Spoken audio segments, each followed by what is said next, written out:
All right. Welcome back again, Peter. Good. Yeah, good to be back. It's much quicker this time, not over 4 weeks. Yeah. So yeah, Shorter read and a shorter, turnaround time. yeah, yeah. Mm. Cool. Okay, so, maybe start off with episode 21. And then we are doing the book called Do the Work by Steven Pressfield. We have done I always get twisted with the names, but the War of Art, not the Art of War, the War of Art by Steven Pressfield as well.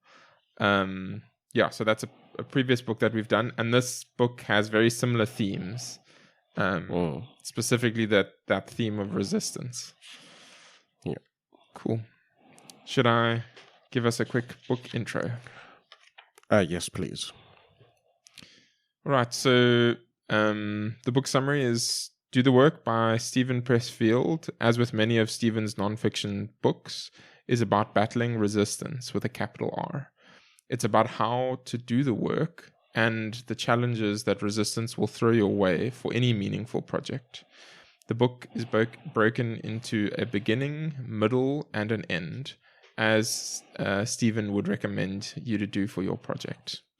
And that's pretty much it. Short and simple. Yeah, straight to the point. Yeah. As with a lot of the book, is what we were saying earlier.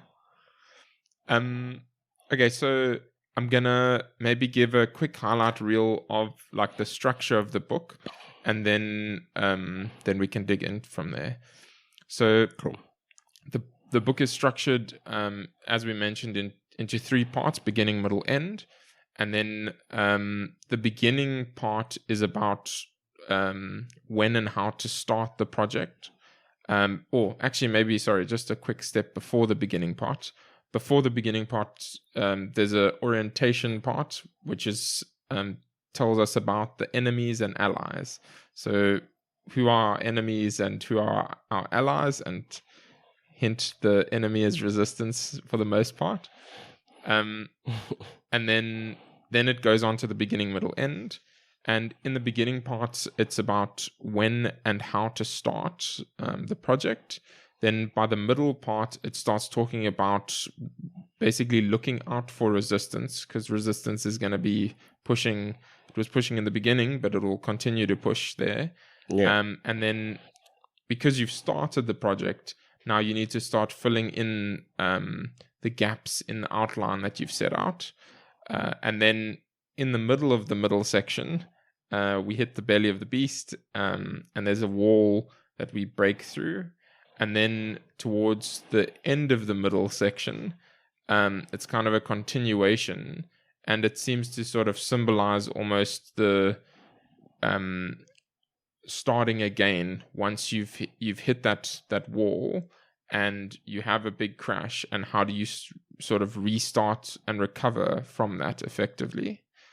And then the ending part is all about shipping. So you've completed the project and now you need to ship. So we're basically going to run through a bunch of quotes and things like that in the classic fashion that we do. But it's all kind of tying together those different pieces. Cool. Should we get started on... I've numbered the page 0, but it doesn't really have a number.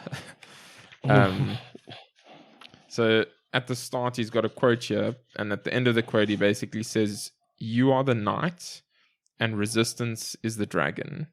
And essentially, the point is that your goal is to slay the dragon. So he kind of frames it. He doesn't talk about it a crazy amount, but he kind of frames it in that way, where you've got this duel going on, and the whole time you're going to have to be fighting this dragon. And by the end of it, once you ship, that's the point when you would have slayed the dragon. He also talks about how you might win at the beginning, but it doesn't mean that the dragon doesn't come back to fight. And it might even come back to fight with a better strategy than it did the first time around. But to help you through it, as in just for you to overcome that resistance that's posed by the dragon, you have to say, I've killed it once before and I will, and it will stay down. So that's sort of like the mentality you need to have throughout, from when you start something through something and when you get to the end. So, and he kind of said that it's kind of, and I'm skipping ahead here, but you have to make sure you don't make the mistake that when you're at the end, that there's nothing that will come for you, because that's the point at which you face the most resistance. Yeah, exactly. And throughout the book, he sort of, I'll put the preface here, and I will try not preface it too much throughout the book, but he kind of, in the same as his other book, the War of Art, he sort of frames resistance as this like mystical force almost that's acting in the world, and I think whether or not someone agrees with it, that there's this actual force in some or other way, it does seem like this idea of resistance does come up, and the way that he portrays it, I think it's a helpful way to frame it, not to get lost in the mysticism and things, but to just sort of be able to grapple with, okay, there is actually this thing that I'm fighting against, and it's not going to go away, and it's going to be there, and I have to work against it actively. But yeah. All right. So starting on page 1, he says, this book is designed to coach you through a project, seeing it from the point of view of resistance. And then we jump into the orientation, enemies and allies. So he lists out our enemies, and he puts the following down. He puts resistance, rational thought, and friends and family. And the friends and family one, he kind of caveats, and also the rational thought one. But yeah. And then in terms of resistance, he says here, resistance, i.e., fear, self-doubt, procrastination, addiction, distraction, timidity, ego, narcissism, self-loathing, perfectionism, etc. So enemy number 1 is resistance. And then he says here on the next page, resistance is, in other words, any act that rejects immediate gratification in favor of long-term growth, health, or integrity. So that's, whenever you are trying to be like, okay, I'm not going to take the immediate gratification, you're going to face resistance. Yeah, and I think that's like a theme that there have been a few books that have kind of touched on that, to be like, if I think Habits also had it, to be like, if you start in something, and then the thing is, when a generation that believes in instant gratification, just because everything around us kind of pushes that, but we have to kind of take a step back to be like, if I really want to achieve something, it has to be, you have to commit for the long run. And the thing about that is that that the reward comes far away. The work needs to be put in now, but you never see any result. And because of that, if you actually think too much into that, that's where the resistance comes in, to be like, why should I embark on this when I see no reward now? And that's just because of what's been pushed nowadays. So that essentially says, the moment you start embarking on something that the rewards are only further down the line, then it's like you're asking for resistance to come in. Yeah. Yep. And it comes with full force. Yeah. So he kind of defines resistance in a few different ways. And so here's some, I guess, kind of like attributes or characteristics of resistance. So from page 6, he says here, resistance is invisible. What he means by that is he says it can't be seen, but it can be felt. It's kind of like almost a repelling force. And then he says the next thing is resistance is insidious. So it slowly and secretly causes harm, sort of in the background, almost tries to do it without us realizing. And then he says resistance is impersonal. So he says resistance is not out to get you personally. It doesn't know who you are or care. Resistance is a force of nature. It acts objectively. Then he says, and this is quite an interesting one, resistance is infallible. And what he says there's resistance will unfailingly point to true north, meaning that calling or action that it most wants us to stop doing. And then the reason why I say it's interesting is because he says we can use it as a compass.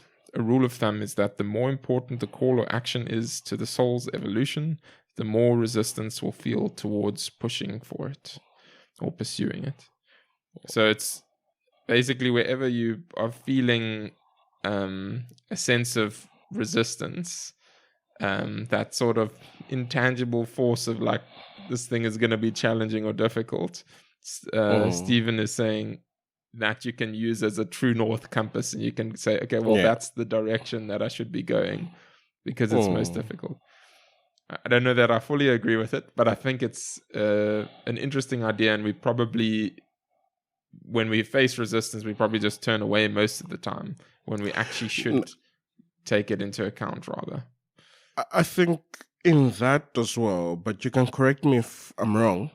It's more of path of least resistance. Remember, if you kind of think of it as, I know this is a weird analogy that I'm going to use, but anyways, I'll go with it. When you kind of have a magnet hanging, it will almost always try to find true north, because that's the easiest path, or I mean, that's what it's attracted to. But what he means by that, in that, is that a project or whatever you embark on won't necessarily always be guided to true north. I don't know if that makes sense. Your destination might not always be in the north, but then resistance always wants you to go into the north. Am I making sense? Resistance always wants you to go to the north. So you see, in the first, if I can get back to it, I think I'm following you. So he's saying resistance will basically point in one direction, but it's the opposite direction you should be. Oh, sorry. When resistance is pointing in that direction, that's the direction you should go to face the resistance and push against it. No, not really. Yeah, push against it is right. So, like, in other words, resistance is kind of go down this path, like this. Yes, but it doesn't mean that. So that's what I mean, that it will always direct you north, but it doesn't mean, like you said, you have to go against the grain, essentially. Again, it can be in minutes. So, in other words, you have to try and kind of identify that, okay, no, even though this is what, because resistance presents itself as something nice, just like the devil does with the sweet tongue.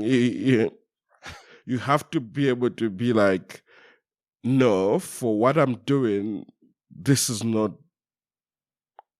helping my cause, essentially. So, like, I don't need to follow true north, even though resistance is pointing you there and it's trying to make it seem as if that's where you need to be. You need to have that will to be like, no, for me to achieve my objective, I need to actually go against this,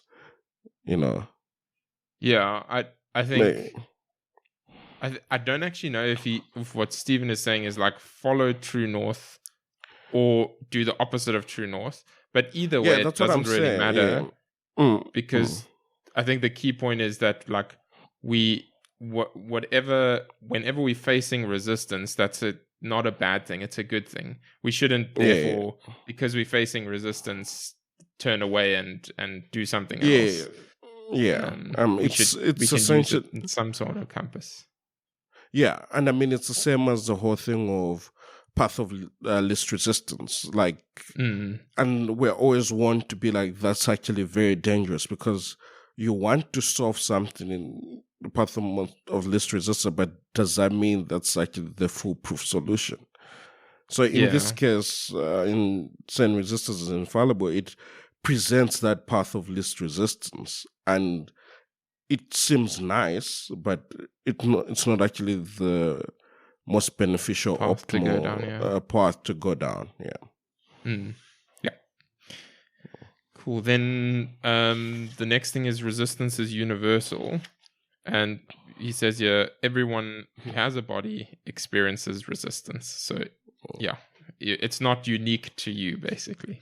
Yeah. And then he says, resistance never sleeps. And he has a quote here that says, in other words, fear doesn't go away. So whenever we face resistance, we can't think like, it's not going to be there tomorrow. It's just going to continue to come back over and over and over again. And then he says, resistance plays for keeps, which he says, resistance goal is not to wound or to disable. Resistance aims to kill. When we fight it, we are in a war to the death. And that kind of ties back to the Night Dragon idea, where he's saying, like, resistance is going to try and, I guess, slay you, and you need to slay resistance.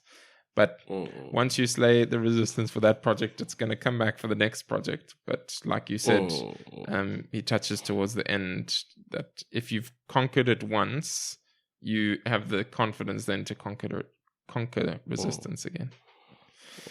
Cool. I think just before we move on, like I just wanted to highlight how the two of how he says resistance is impersonal and resistance is universal. It's like, I think just trying to be aware, like you said, like everyone faces some sort of resistance. And I think he does mention it, I think in the middle section, to be like, just because you're facing resistance doesn't mean the other person isn't as well. I think it's something that we need to be aware of, and like the whole, and I think it's a theme that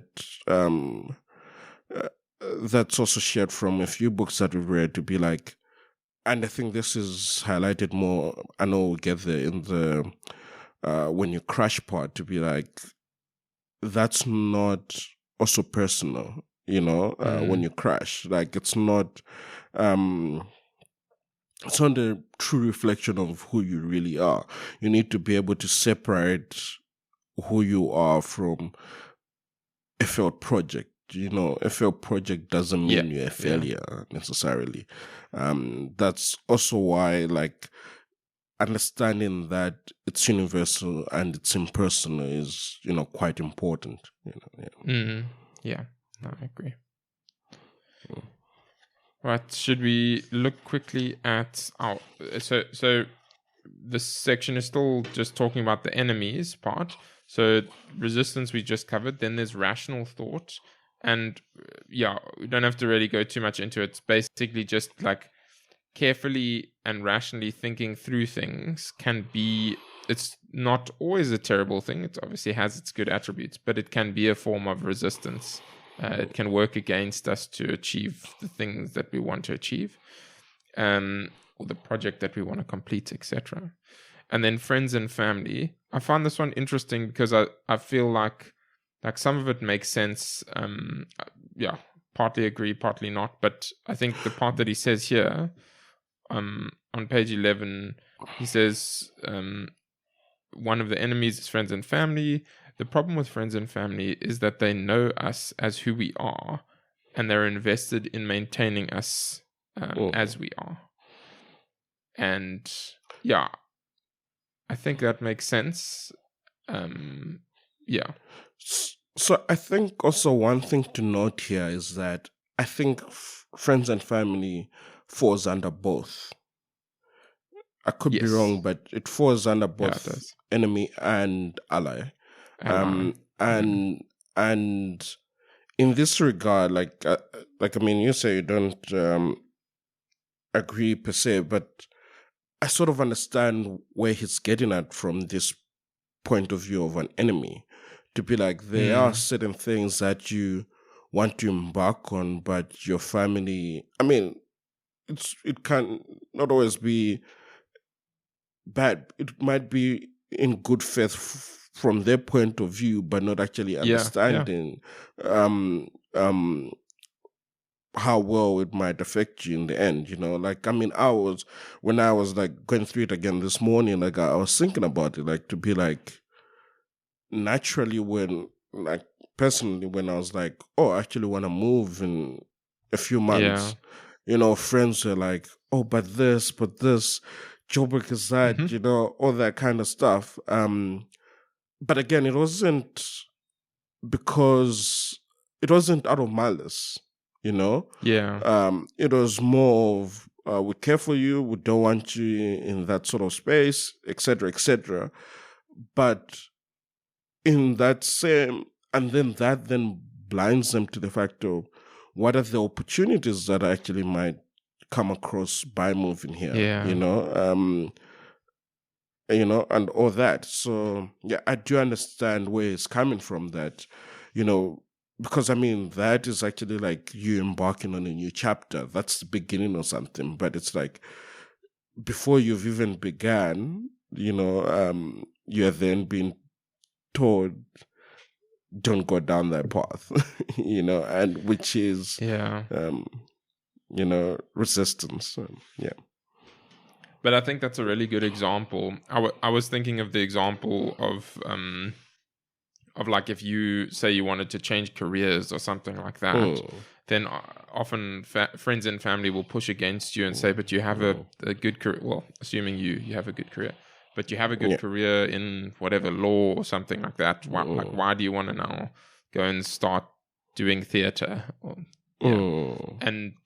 And that, like you say, it can be coming from a really good place, and it's not always to be ignored, but sometimes it can be something that you have to just push against to, like in your case with the Joburg example. I think that was a good one because it's just people want to protect you and sort of keep you where you are, but that's not necessarily always what's going to be best. Yeah. And I mean, even to add on to that, I mean, with what you're saying about the career move, I think it was 2 books back where the one guy was like, in most cases, I'm forgetting the details, but he was presenting something and he almost always realized that majority of people he was speaking to were people that had careers but had made the decision to change their careers, you know, and you know, in most instances, people look at them, but why are you speaking to people that already have? Because his talk was more of embarking on a new journey type of thing. Was it from I'm forgetting. Range or? It was from Range. Yes. Okay. I think in the very beginning of it, there was where he was giving it. One of the talks that was given at, I think, on a base or something, but it was then people that were in the military but were trying to transition in different careers, and it was like much later in life, you know, and it was surprising that those were people that actually ended up having successful careers in the end because of the whole thing of the fought against the whole thing.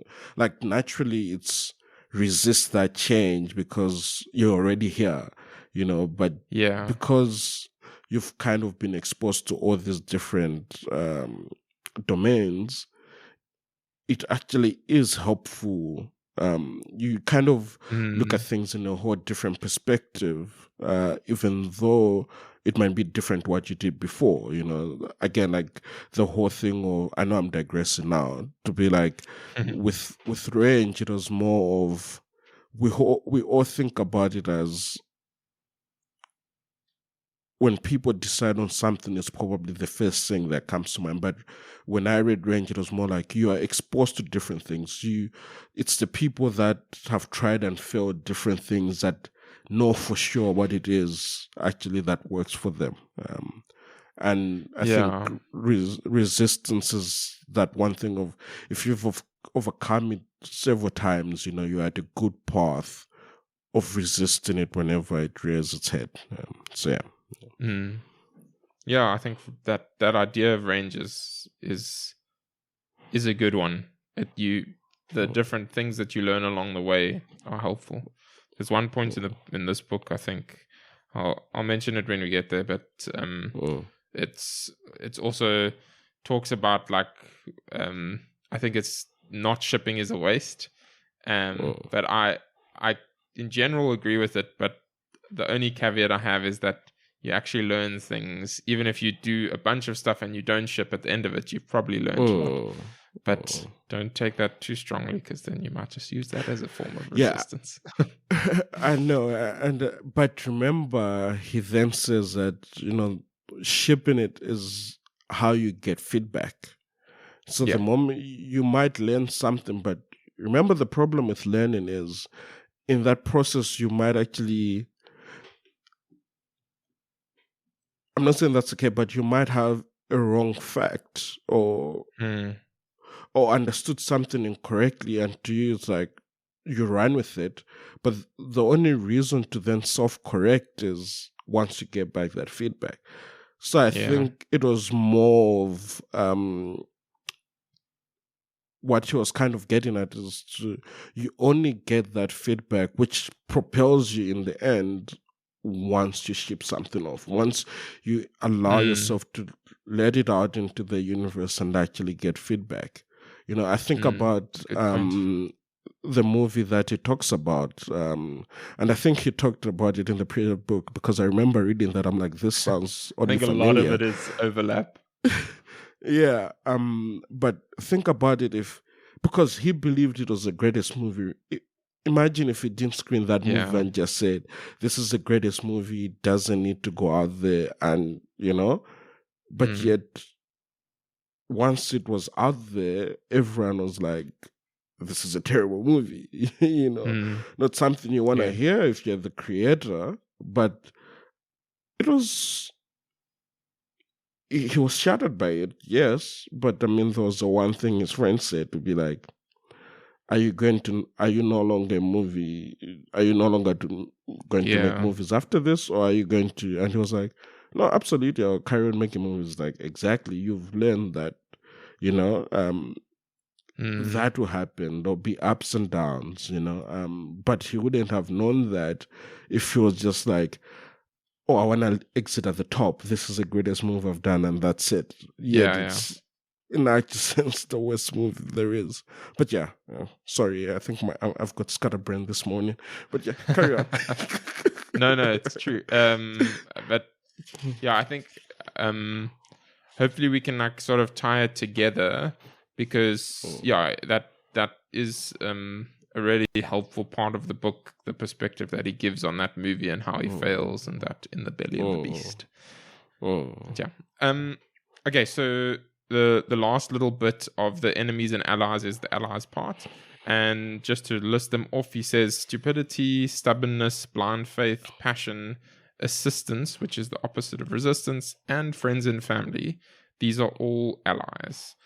And so he says, so there's a few different pieces, and we can run through them, but the core piece is that all of those are different forms of allies. And so he says in the stupidity part, he says, a child has no trouble believing the unbelievable, nor does a genius or a madman. It's only you and I with our big brains and tiny hearts who doubt and overthink and hesitate. Don't think, act. We can always revise and revisit once we've acted, but act unless you want to accomplish nothing.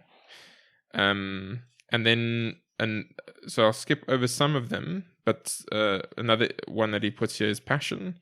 So he says here, fear saps passion. When we conquer our fears, we discover boundless and bottomless, inexhaustible well of passion.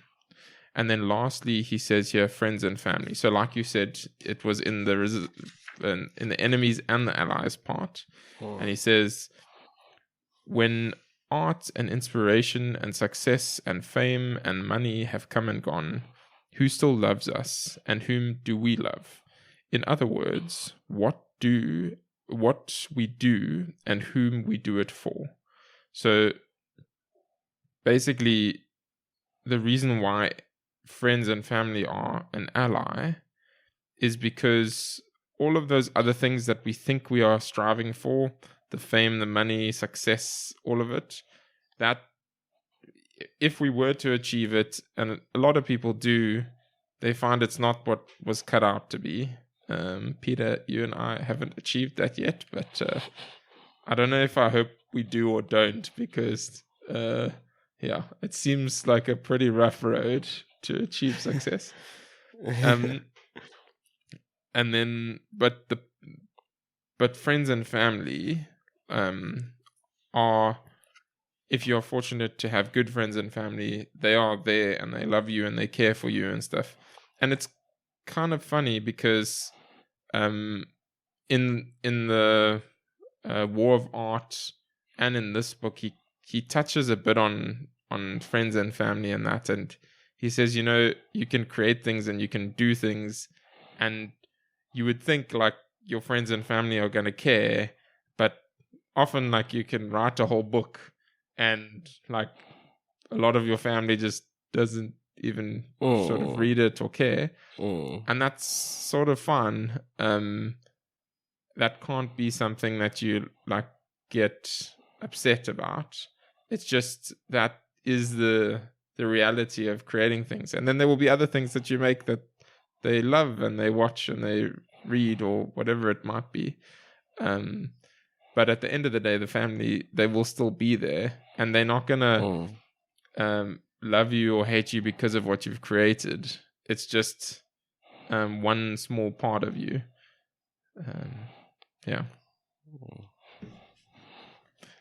All right. Should we go to the beginning? Eventually we get there. Right. Yeah. So the beginning is about when and how to start, and getting an outline and getting a theme together and setting up the beginning, middle, end part. Okay, so page 18, he says, start before you're ready. Don't prepare, just begin. The enemy is resistance. Start before you're ready. And then I'm going to jump over to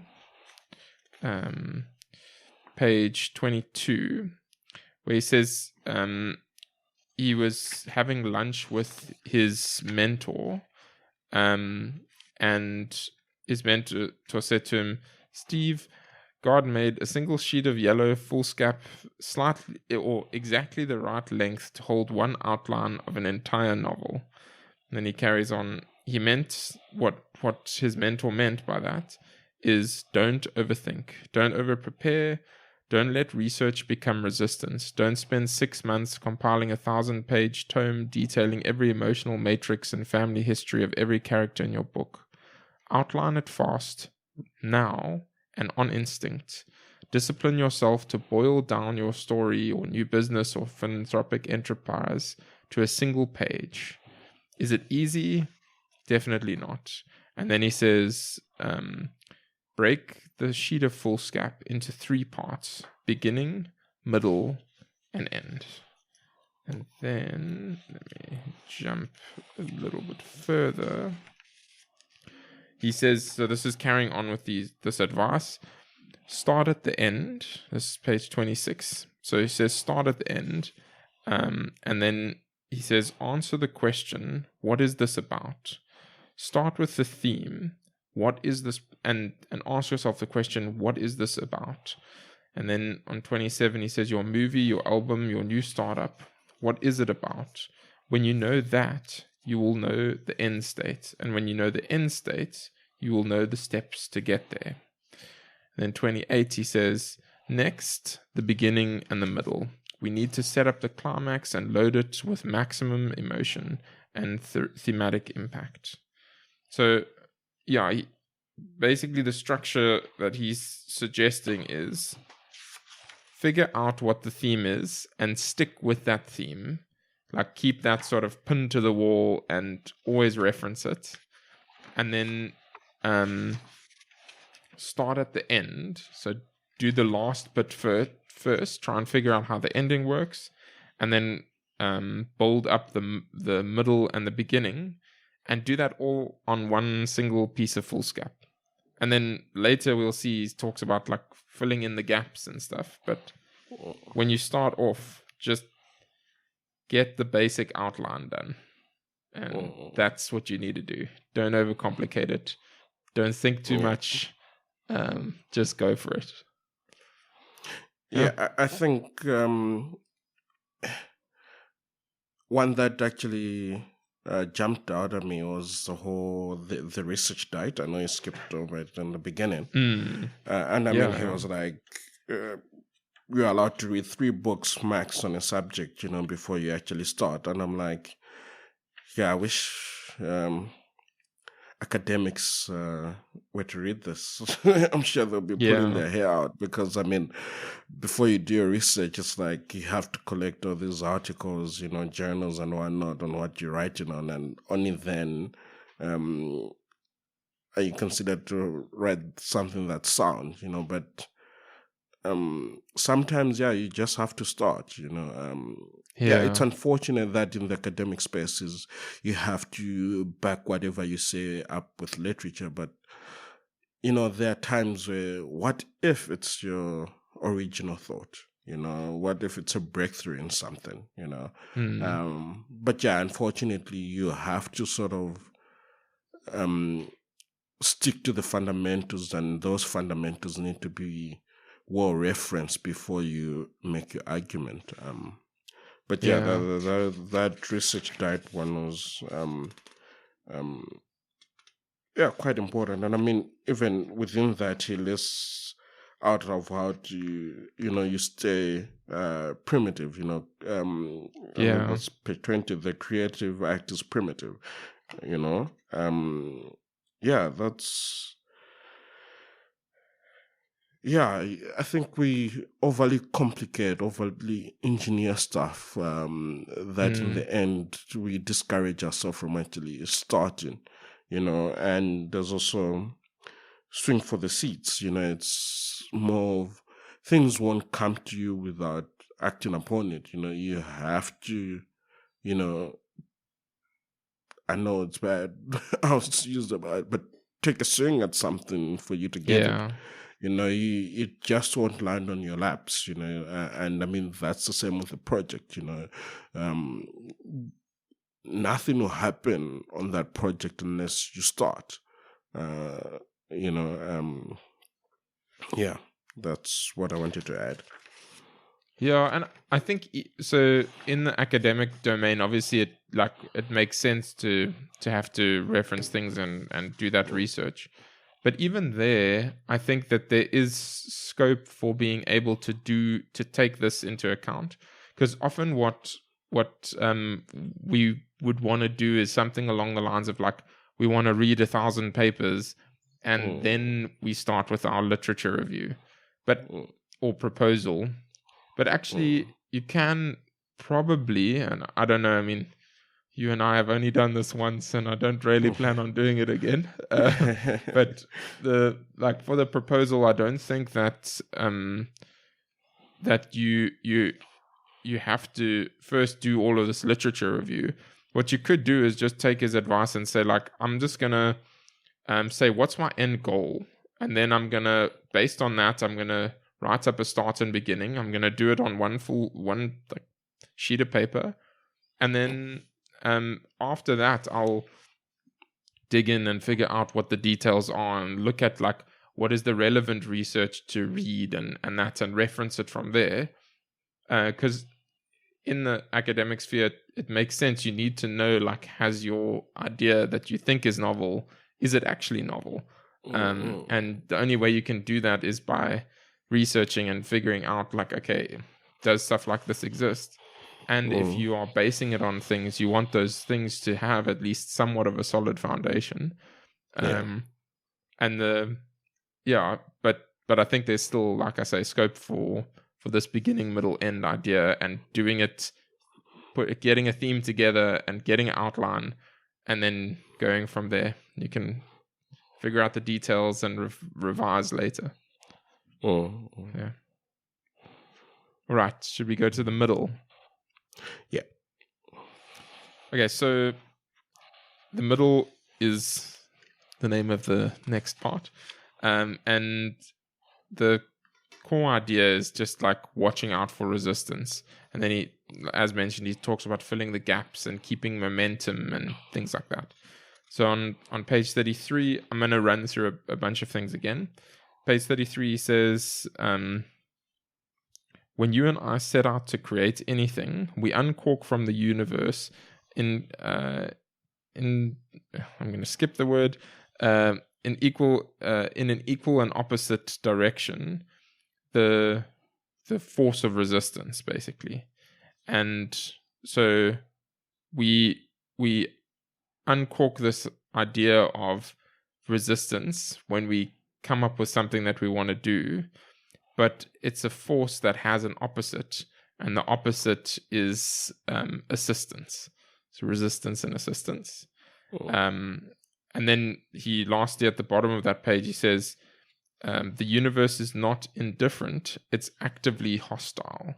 So the important part is, like, when you start that project, then you are going to get this force of resistance. Then he says on page 34, we can never eliminate resistance, it will never go away, but we can outsmart it. And we can enlist allies that are as powerful as it is. One thing that we can never permit ourselves to do is to take resistance lightly, to underestimate it, or to fail to take it into account. We must respect resistance.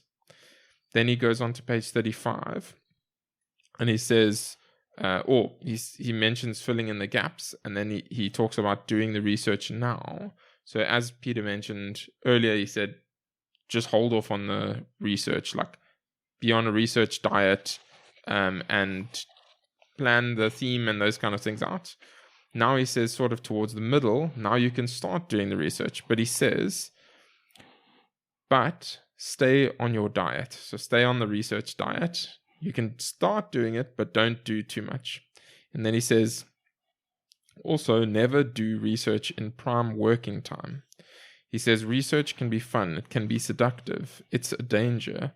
We need it, we love it, but we must never forget that research can become resistance. Soak up what you need to fill in the gaps, and then keep working. And then on page 30 he says, any project or enterprise can be broken down into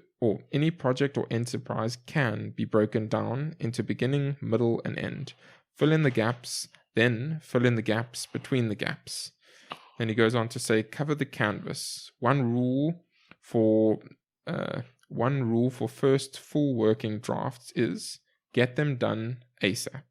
Don't worry about quality. Act. Don't reflect. Momentum is everything. Then he says, part of that is suspending all self-judgment on page 38. Unless you're building out a sailboat or the Taj Mahal, I give you a free pass to screw up as much as you like. And then page 40. So this kind of contradicts what he said a little bit earlier, but I think it makes sense. He says, ideas don't come linearly. Ideas come according to their own logic. That logic is not rational. It's not linear. We may get the middle before the end. We may get the end before we get the beginning. Be ready for this. Don't resist. So I think he's saying, like, start at the end, but if the middle comes first, so what? Don't force yourself to do that, to do the end. And then he says on page 41, the process. Let's talk about the actual process, writing, composing, the idea generation process. It progresses in 2 stages, action and reflection. Act, reflect, act, reflect. Never act and reflect at the same time. And then he says, for the first draft, we'll go light on reflection and heavy on action. And then on page 42, forget rational thought, play, and play like a child. And then 43, the answer is always yes. When an idea pops into your head and we think, no, this is too crazy, that's the idea we want. When we think this notion is completely off the wall, should I even take the time to work on this? The answer is yes. And then he says, never doubt the soup. Never say no. The answer is always yes. And that idea of soup comes up every now and again in the book, where he basically he's kind of saying, just chuck everything in the pot and like stir it around and it'll come together. Don't worry about it. Just trust the soup. It'll turn out great in the end. And soup normally does turn out great in the end.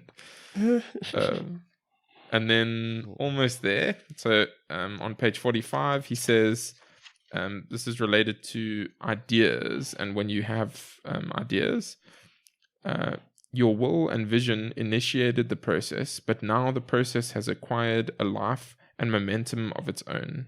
The universe has stepped into counter-resistance, and it has introduced a positive opposing force. Assistance is the universal immutable force of creative manifestation. Now keep the momentum. So page 46, he says, keep working. And then he basically talks about Stephen King, who works every day. He doesn't stop. It's that whole idea we've repeated a few times on the podcast of I wait for creativity, and creativity starts at or hits me at 9 o'clock every morning. Something like that. Kind of misquoting, but close enough. Yeah, close enough. And then on page 47, he says, act and reflect part 2. Until now, your motto has been act, don't reflect. Now we're rolling and we can start engaging the left brain as well as the right. Act, then reflect. Act, then reflect. At least twice a week, I pause in the rush of my work and I have a meeting with myself. I ask myself again of the project, what is this damn thing about? Keep refining your understanding of the theme. Keep narrowing it down. This is the thorniest nut of any creative endeavor and the one that evokes the fiercest resistance. So I put a note here, find the theme, refine it, then stick with it with all you have. And then he goes on to talk about a few more things. But yeah, I'll pause there for now. Any comments from your side, Peter?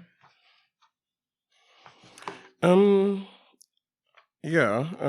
think not many. I think for me it was just when he was talking about the process, the act and reflect. That in the beginning just act more, and it kind of puts it like reflection is a bit of a hindrance. The more you reflect on something in the early stages, and that's when resistance creeps in. And also the whole thing of ideas never come linearly. There was something I wanted to ask you. You were saying there was something where the ideas were kind of contradicting each other. I think around page 40. I wanted to understand what you meant by that. Yeah, so I was just saying earlier in the book, he was saying start at the end, because there's the beginning, middle, end, and he says basically put on a foolscap piece of paper, beginning, middle, end, and get that down with your theme and try and figure that out. And then he says, he suggests, and screenplays or screenplay writers, those people often start at the end, and then later down the line he says, but ideas don't come linearly, so start wherever it kind of takes you. I don't think it's contradictory. It just, like, on the surface seems contradictory, because he says start at the end, and then he says you don't need to start at the end. But the way that I understand it is he suggests you start at the end, But if the middle comes to you first, so be it. If the beginning comes to you first, so be it. If just a broad general theme comes to you first, that's fine as well. But yeah, don't think too much about it. Just go for it. Write it down. Yeah. You can refine it later.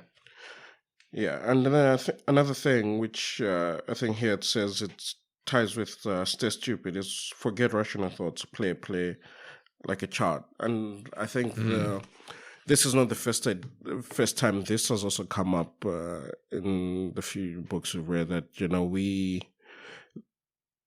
there is sort of, I've forgotten which book it is, but it says creativity is kind of cultivated in that space. When you're being playful and stuff like that, you don't always have to be serious. You draw inspiration from those, from being playful. That's just one other part that I wanted to highlight.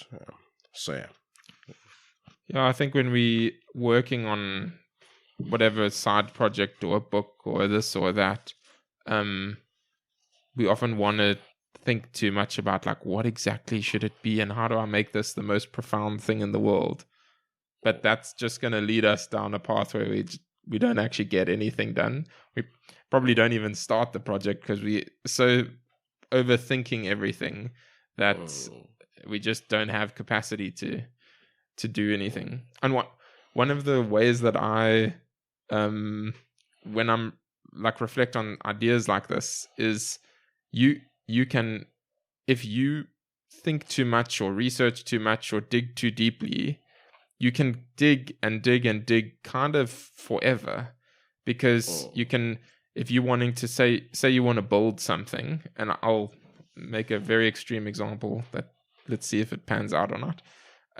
But say you want to build a desk, you can then go and learn about all the different types of woods and things like that, and try and understand everything about wood and what's the best wood to use and wood glues and should I use nails or not, or how does it all fit together and how do I cut things, and you can go down a million different paths, and then you can go and say, okay, but like what actually makes up wood and what makes a good wood, and then you can look at trees, and then you can go from trees to like how does this work, and then you can get all the way down to like, I don't know, to be silly, but you can get all the way down to quantum physics, and then you can still go down a million paths from there. And the point is that whether you're writing something or building something or doing something, you are never going to be able to answer every question. And at some point, you just have to accept that and be like, okay, well, just going to go for it. And I'm probably going to fail the first couple times, and it's going to be fine. And I'll reflect on things and figure things out.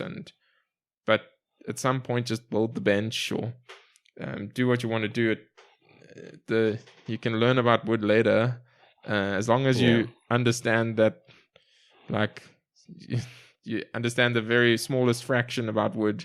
You're probably going to be able to build something just fine.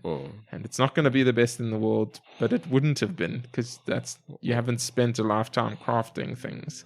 But you can start now. And then maybe you do end up being the best in the world. But don't try and be like, I'm going to be the best in the world. And then, because you will dig a hole that you will fail in. Yeah. Okay. Should we go on to the next section? The belly of the beast. Yeah. Okay, so 58. He says here that in this section he's going to touch on the 7 principles of resistance, because now we like facing the real like brunt of resistance. So he says here, principle number 1, there is an enemy. And he says there is an enemy, there is an intelligent, active, malign force working against us. Step 1 is to recognize it. Recognition alone is enormously powerful. He says it saved my life and it will save yours. Then he says principle number 2, the enemy is implacable, which basically means it's relentlessly hostile. So the dragon knight idea, it's out to kill you. It wants to kill you, and its aim is not to obstruct or just stop you from something. Its aim is to basically just completely destroy that thing that you wanted to work on. Principle number 3, the enemy is inside you. In a little bit of a confusing one, but basically saying wherever you go, resistance is going to be there. It's not something you can go to some holiday resort and then you can finally work on your project free from resistance. It's not when you're in your home and your kids come running up to you and stuff like that. That can be a small form of resistance, but that's not the core of resistance. Resistance, wherever you go, it's gonna be there. So don't try and escape it. Just accept that it is there and that you're gonna have to work against it.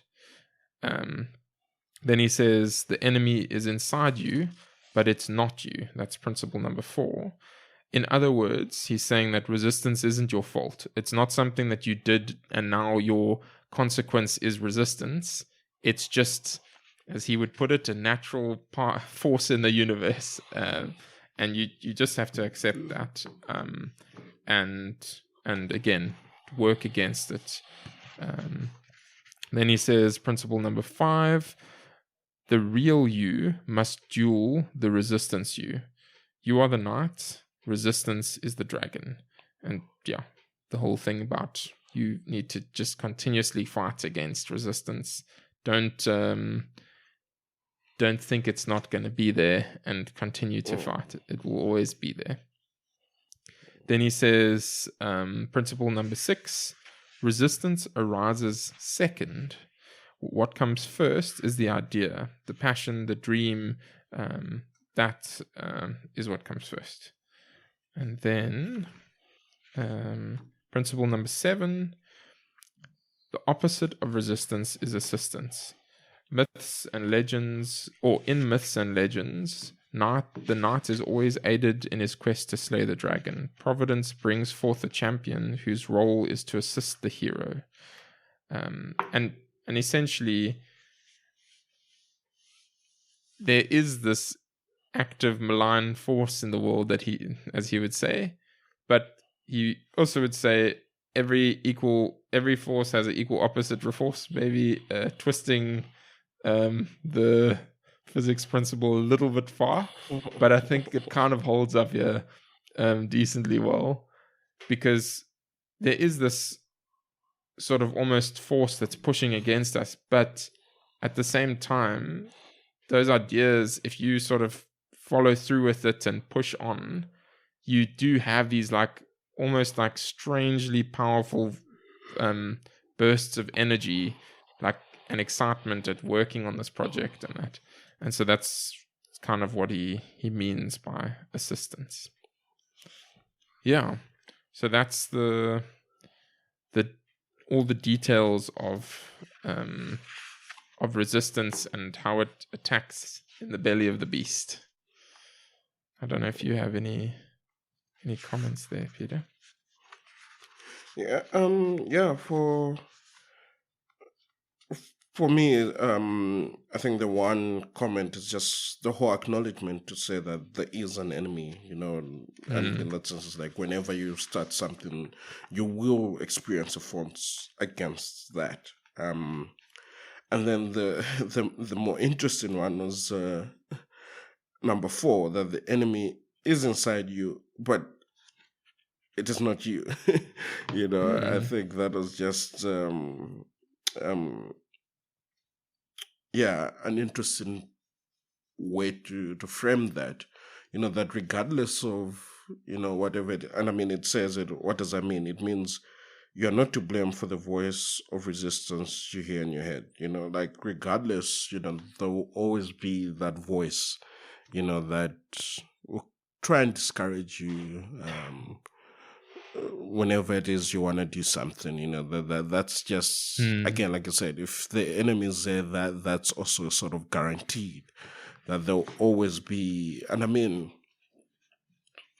that voice comes in different forms, and I mean, he lists a few things that he regards as resistance in the beginning, but I think those come in the form of that voice, in the sense of like the fear. Like that fear comes from a voice within you. You know, that fear, is non-existent up until you want to attempt something, and then all of a sudden there's this voice that's like, don't do that. This is why, and semi self-doubt. Why do we all of a sudden doubt our abilities to do stuff? It might even be in a space that we've never been before, but we just doubting ourselves. Like as a scientist, we have no evidence yet. We haven't experimented, and the results suggest that that test has failed. But we just out of nowhere, doubt that we'll be able to achieve something. I mean, the one that that I've seen different. I mean, in the last few years, that I didn't think my perspective of it would change in that way. Like, I mean, it's not like vastly different, but it's procrastination. Like when you hear about procrastination, it's like, oh, this person just doesn't want to do that.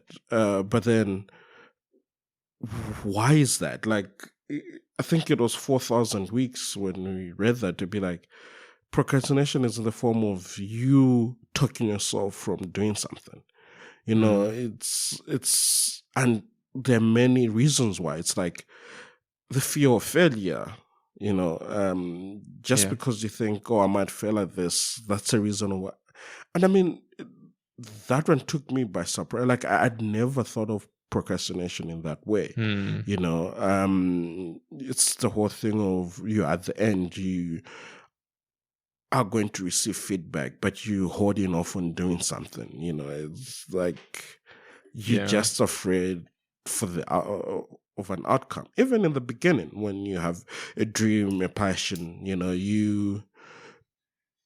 you're afraid of succeeding and hence not embarking on something, which is crazy, because you think that we all want to succeed at something, but there's this fear of us succeeding. Like, it just exists, and that's not, I'd like to think that's not a natural thing in human beings. Like I said, it's inside. The resistance comes within us, but it's not us. It's just that it's that force to reckon with. So that's what I wanted to add. Okay, nice. So just sort of to recap, in the beginning we put everything on a piece of foolscap. We have beginning, middle, end. Then sort of towards the middle, we filled in the gaps and we've just kept momentum going. And then we went through some iterations where we refined it with a bit of research and things like that. And then we keep the cycle going. And then we hit the wall, which is we enter the belly of the beast, and all of these different resistance forces sort of attack us. And then, they've sort of been there all along, but then it sort of ebbs and flows and gets more and less difficult at different times. And then he gets, once we're out of the belly of the beast, we sort of think we're done, and we think like, cool, we're at the end stages now. And then Steven says this. So this is the sort of wrapping up the middle section. So he says, the big crash. This is on page 72. He says, we were doing so great. Our project was in high gear. We were almost finished. Maybe we were actually finished. Then, inevitably, everything crashes. Bank on it. It's gonna happen. The big crash just happened to me with my newest book, a book called The Profession. It was done after 2 years of work. I was proud of it. I was psyched. I was sure that I had broken through a level I had never achieved before. Then I showed it to people that I trusted. They hated it. Let me rephrase. They hated it. He puts it in capitals. And then he goes on to page 75 and he says, And this is after a little bit of discussion of saying like it's felt terrible and all this kind of stuff, and he wanted to give up and it's over and etc. etc. Then he says on page 75, crashes are good. Crashes are hell, but in the end, they're good for us. A crash means we've failed. We gave it everything we had and we came up short. A crash doesn't mean we are losers. A crash means that we have to grow. A crash means that we're at the threshold of learning something, which means we're getting better. We're acquiring the wisdom of our craft. Then he goes on to page 77. Have you ever watched a small child take a few bold steps away from his mother? The little boy or girl shows great courage. She ventures forth and feels exhilaration. And then she realizes what she's done. She freaks and she bolts back to mommy. That's you and me when we're growing. Next time, the child won't run back to mommy so fast. Next time, she'll venture a little bit further. Her panic was a momentary and natural part of the growth process. Panic is good. It's a sign that we're growing. And then he goes on to say, where did we go wrong? Where did this train go off the tracks? And then he says, it's because it's hard. I'm not trying to be cryptic or facetious.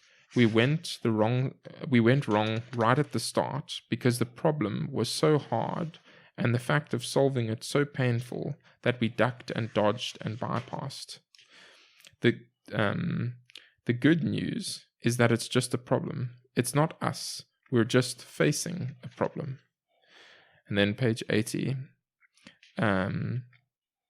The solution, so he discusses a few different things of how his book, basically, The Profession, I think, was a flop, and he realized, like, okay, it actually is not great. I thought it was great, it's not great.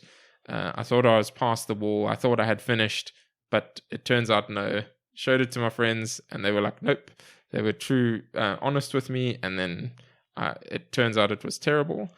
And then he goes and he says how he ended up correcting it. You can read the book if you want to find out how. But he says that the solution this is after he's described the solution. The solution, in other words, was nothing mystical. The solution was mechanical. It worked. It took an extra year, but it solved the problem. And yes, the book did crash a second time after that, requiring a second trip back to square one. What else is new? And then lastly, right towards the end, page 85, he says, no matter how great a writer, artist, or entrepreneur, he is mortal. He is fallible. He is not proof against resistance. He will drop the ball. He will crash. That's why they call it rewriting. And yeah, I think it's a helpful section because it kind of just reinforces that idea that doing things and putting them out there and getting feedback is difficult, and you sometimes feel like you're finished, but actually you're not close to being finished. You have to put in another year's worth of effort, and then after that you have to go again, and you have to be willing to just continue fighting that battle, because that's how you get better at your craft, and that's how you learn, and that's how you grow, and that's how you refine the things that you're working on. Yeah. And no matter how good or bad of an artist you are, you're gonna have to do that. Even the best artists in the world have to refine and that. Yeah. Don't know if there's anything you want to add there, Peter. Not many, but it's just reiterate some of the things that you already said. Like, I mean, the big crash, just the idea that things will happen along the way, and you just have to find sort of mechanism to get out on top of it. Like, there will be a crash. It's just what you decide to do after that. I think the interesting section for me was the ringing the bell. His analogy there of how when you've properly failed, you will have to ring the bell. The only reason is that if you're embarking on something, it's you alone that has to make that decision of ringing the bell. Yeah, and it's that whole thing. They kind of says the only thing with like Navy SEALs, like they're part of a team and whatnot. There's a whole structure and everything. But here it says the only similarities between us, and Navy SEALs is just the bell. And at the end of it, it's like, are you going to ring it or are you not going to ring it? And then him just reaffirming that crashes are good, but in the end, they're good for us. A crash means we have failed. We gave everything we had and we came up short. A crash does not mean we're losers. A crash means we have to grow. It's that thing, I think I said in the beginning that it's also being able to separate, and I think that's also part of growth, being able to know that it's me failing at this endeavor doesn't necessarily mean I'm a failure. And it's about picking yourself up, and dusting yourself and getting back at it. And then on 76, it goes on to say panicing's good. I mean, you perfectly laid it out about the kid running away not running away, but wandering off from her mother to explore. But the moment she realizes that her mother's far, she panics and runs back. But then it later says that, but then the next time she does that, she'll go even further, and that's a sign of growth. And here, as the opening of that segment was like, creative panic is good. Here's why. Our greatest fear is fear of success. And it's something I said before. And it says, when we are succeeding, that is, when we have begun to overcome our self-doubt, our self-sabotage, when we are advancing in our craft and evolving to a higher level, that's when panic strikes, and I mean, those are the things that he said are resistance. And it's very interesting, like the moment you overcome stuff, it takes one thing to take you back where you started. It's that easy, they always say the climb is difficult, the fall is quick. It's it's an unfair thing, but it's just the reality of it. But yeah, it's just how we are very good at talking ourselves down than we are at talking ourselves up. So yeah, we really need to be very careful with that. But at the end of the day, we have to see things for what they are. Like I said, understand that there will be resistance. There will be things that you're going to fight against. Is it going to be hard? Yes. It's failure good? No, it's not. It doesn't feel good. But yeah, like I said, it's a matter of picking yourself up, and as it says, in you doing that and forging on, it shows that you're growing. You are better at you're better at executing stuff of the project then than you were when you felt as if there was no light at the end of the tunnel. You being able to carry on, fill in those gaps and just make sure that you get the full picture at the end is what's important. I really like, I know we both kind of read it now, but that crashes are good part. I really like the thing, I'll reread it, where he says, a crash means that we're at the threshold of learning something new, which means we're getting better and we're acquiring the wisdom of our craft. And it's a nice perspective to have, because it's normally we think like, if we fail, then it's like, that's the end of it. But you're saying that's the part where you actually really are. you're basically learning what you don't know, because you didn't know it, and then you failed for that reason, and then you're like, oh, that's why I failed. That's the right and then course. You learn the actual wisdom of the craft that you're trying to pursue. And I mean, it goes back to what I was saying. Like, if you haven't been, if people let you go wild and actually don't tell you, like, no, you're actually going down the wrong path, then you won't grow. And it's what I said earlier, that when you're saying that, not submitting doesn't mean you haven't learned, but yeah, it's also that, like, what are the ideas that you have that are actually wrong, but you actually aren't getting corrected on because you're holding on to something and not putting it out there. I think that's where I was getting at, to be like, I hear you, but I feel like there's a danger in that, because it might be a piece of work that, I mean, yes, you've done the research and you've learned stuff, but what if you've misinterpreted stuff? There is a danger to it as well. And only, I mean, it's the same as, I think maybe not, but for me, it's something I still experience now. It's like, you work on something, but just as you're about to create a pull request, like, there's this resistance, because it's like, I'll get all these comments, and then, like, I have to do this again, and comments and all that. But again, it's like, how will you know that you're adding value to the project if you're not putting that work out?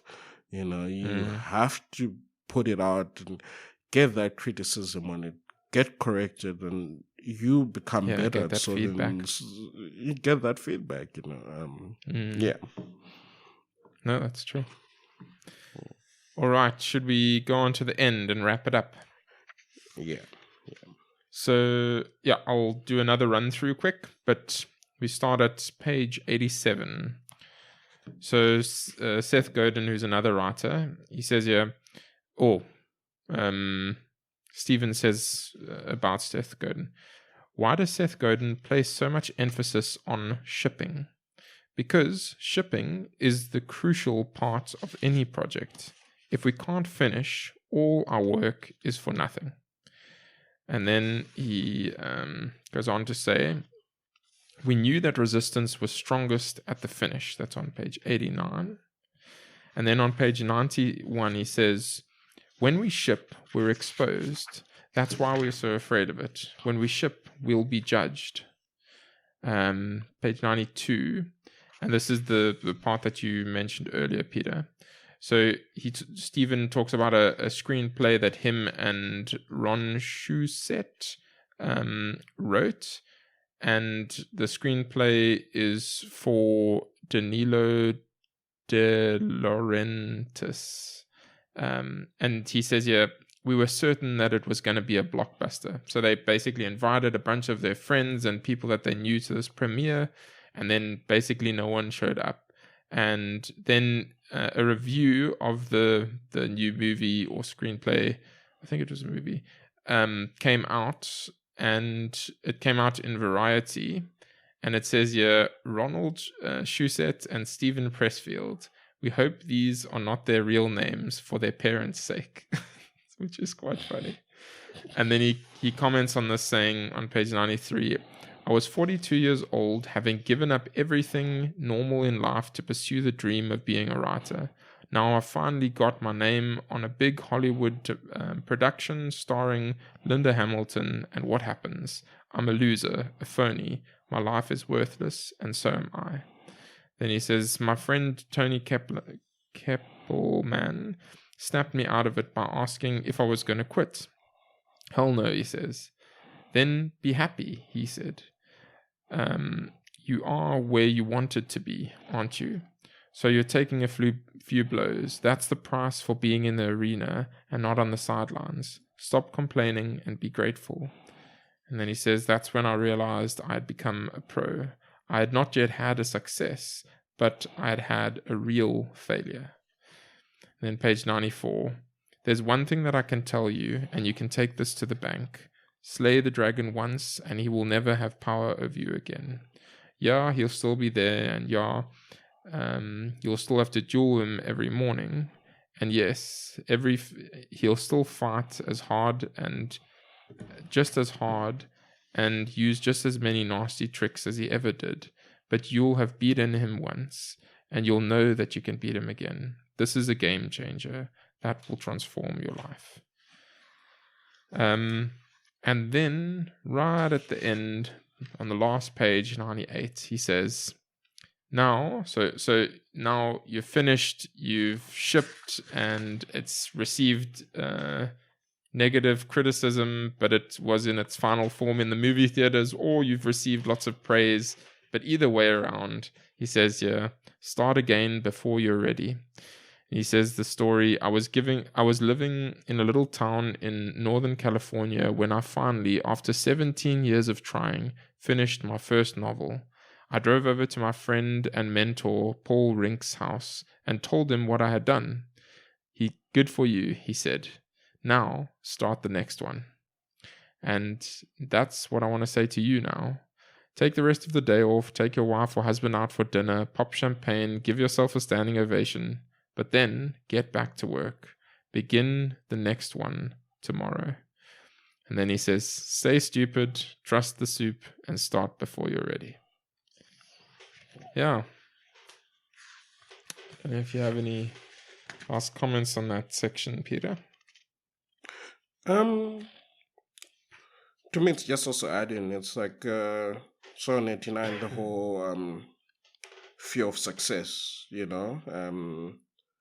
it comes back again. I mean, like I said, we're not successful yet, but it's just like, I think something that holds most of people back.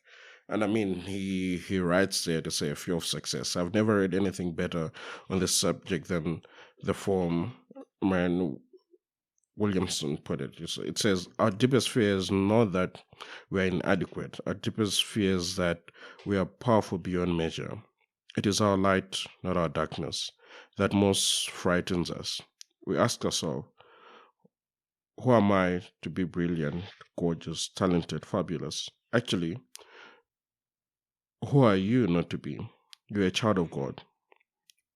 Your playing small does not serve the Lord. There's nothing enlightened about shrinking so that other people won't feel insecure around you. We are all meant to shine, as children do. We were born to make manifest the glory of God that is within us. It's not just in some of us, it's in everyone. And as we let our light shine, we unconsciously give other people permission to do the same. As we are liberated from our own fear, our presence automatically liberate others. I just think that's just, something to be framed. I think it's something we need to tell ourselves, just want to say something? Yeah, I have such a mixture of emotions with that quote.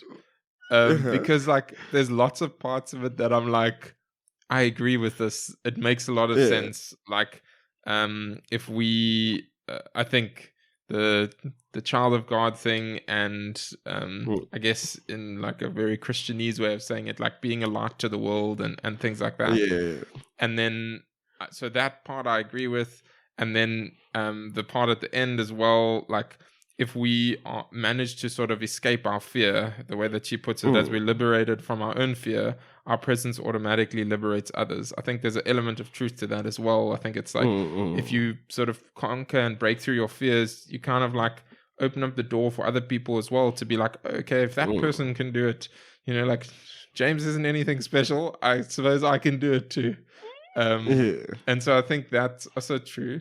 But then I feel like there's also a very like the we are powerful beyond measure, and I'm like, I feel a bit uneasy for those kind of things.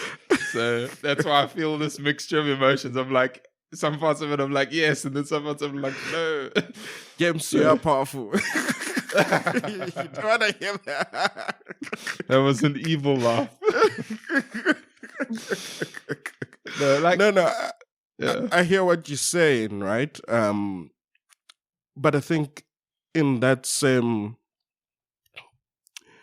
and funny enough, I've joined a cell group, and the past few weeks have been something similar to this. I think it's you also knowing that God is the Almighty. You know, I know we like completely read off. Off topic. Off topic. All good. And I do apologize. It's our podcast, Peter. We can do whatever we want. But I think it's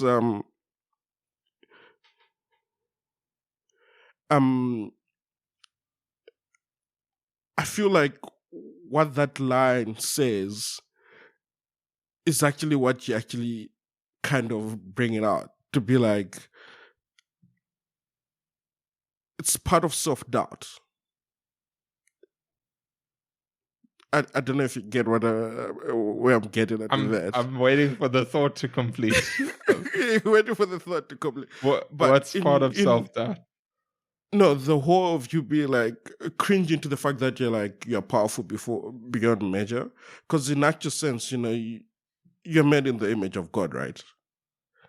Yeah, I think maybe the part that sort of makes me uncomfortable is it kind of like the way that it's phrased or the way that I hear it is almost like blurring the line between like I am God and I'm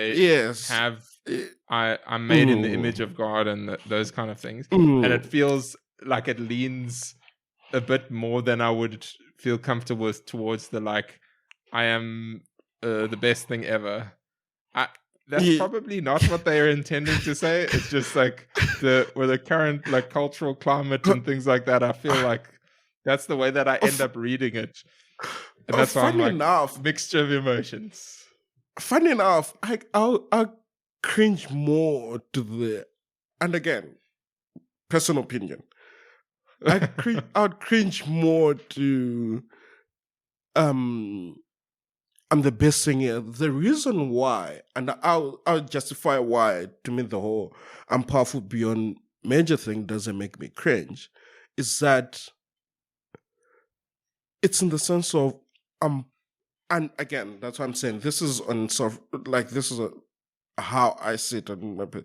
It's to say I'm powerful enough to overcome anything that comes against me. It's not I'm powerful beyond measure over everything of this world.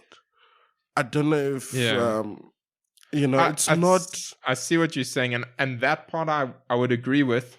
I think most people don't give themselves enough credit at what they're able to accomplish. Even the people who are like, no, I'm actually really amazing and things like that, often the way that the reason why they're expressing that is because they have the sense of doubt in the back of their mind and they're like overcompensating.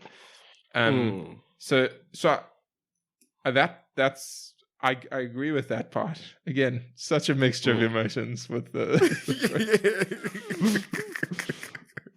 cool. But anyway, I think it was a great discussion at the end. I enjoyed it. That's why we have the podcast, to discuss things and learn things and figure out things. We don't have to always agree with everything. We can end up being confused. It's fine as long as we come back next time. It's all right.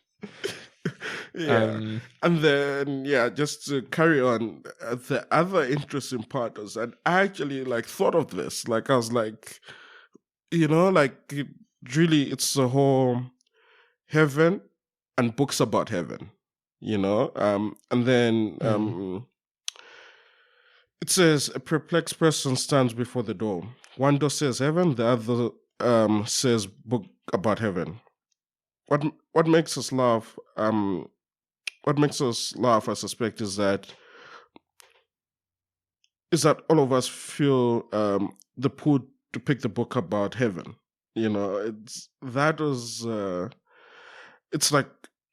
very interesting to be like we've become so much people. We've become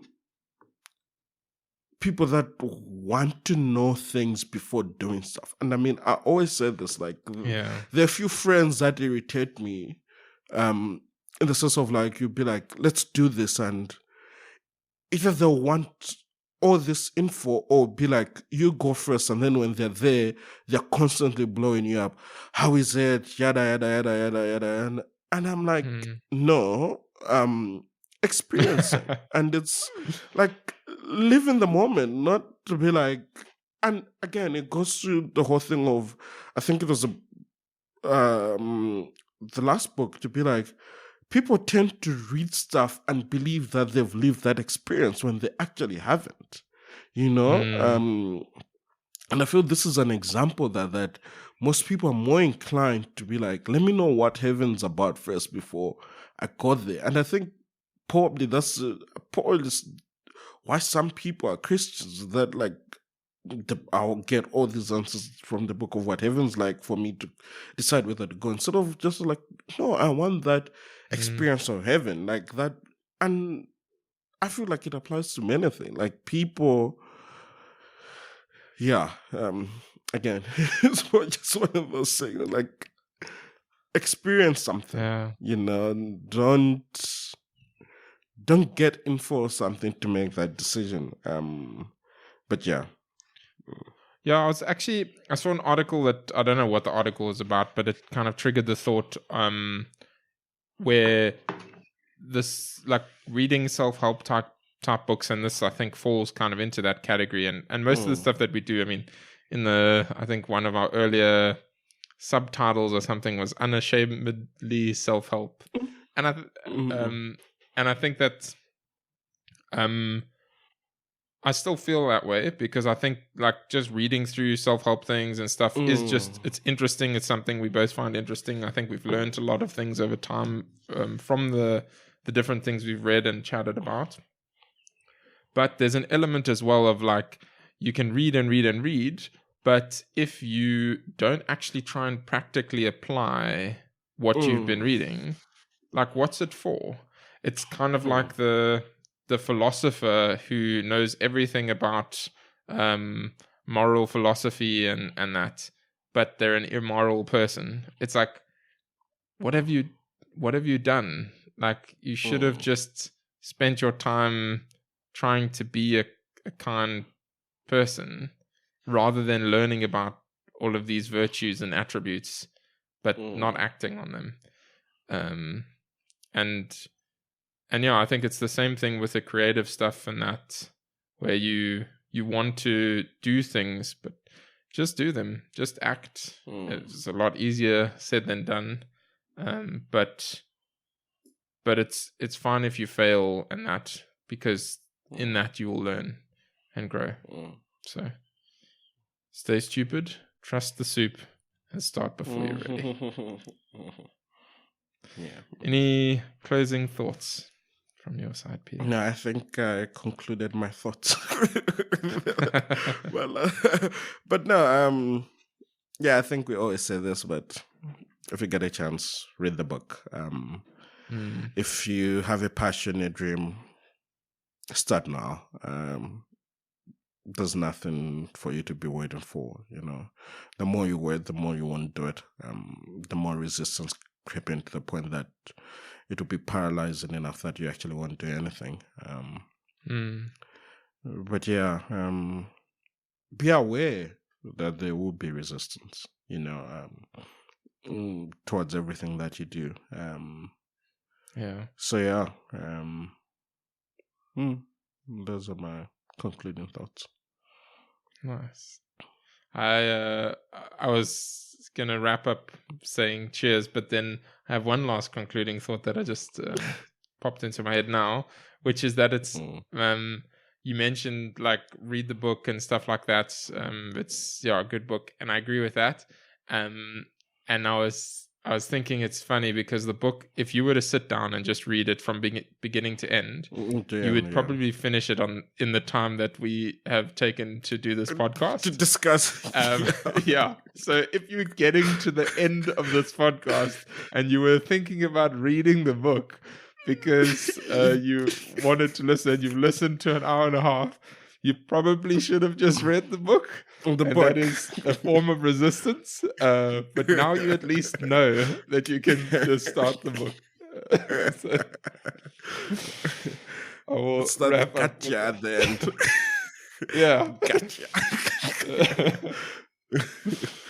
But yeah, it was another. I enjoyed it. Thanks again for the chat, and yeah, we'll chat again next time. Cool. Okay. Thanks, James. Cheers.